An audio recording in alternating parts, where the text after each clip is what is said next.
pistol shots ring out in the barroom night, and a Patty Valentine from the upper hall, she sees the bartender in a pool of blood, cries out, "My God, they killed them all."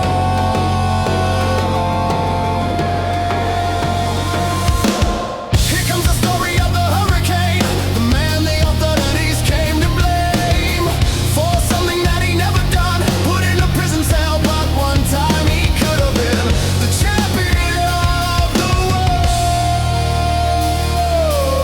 Three bodies lying there, there's Patty C and another man named Bello moving around mysteriously. "I didn't do it," he says, and he throws up his hands. "I was only robbing the register, I hope you understand. I saw them leaving," he says, and he stops.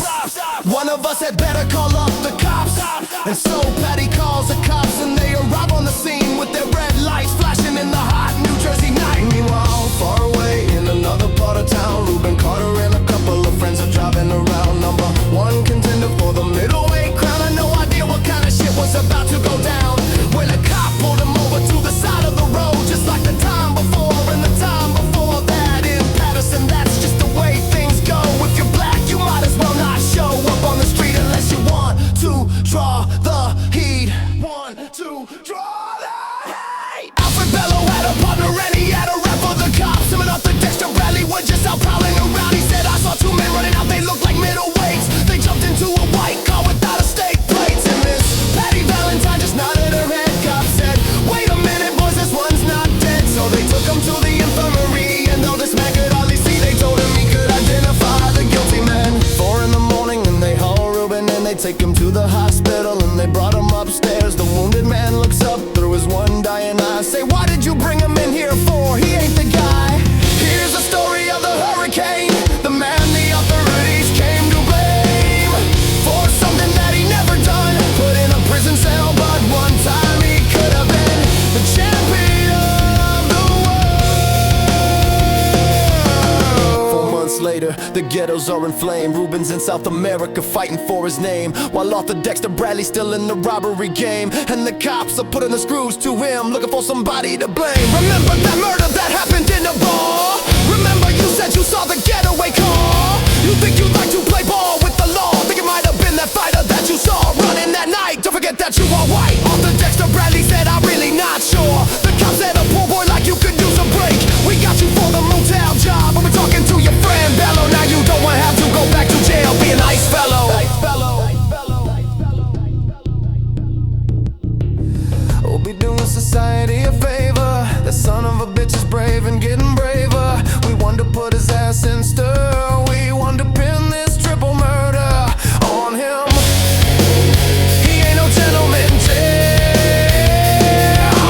Reuben could take a man out with just one punch, but he never did like to talk about it all that much. "It's my work," he'd say, "and I do it for pay. And when it's over, I just assume throw it my way up to some paradise where the trout streams flow and the air is nice, and ride a horse along a trail." But then they took him to the jailhouse where they tried to turn a man into a mouse.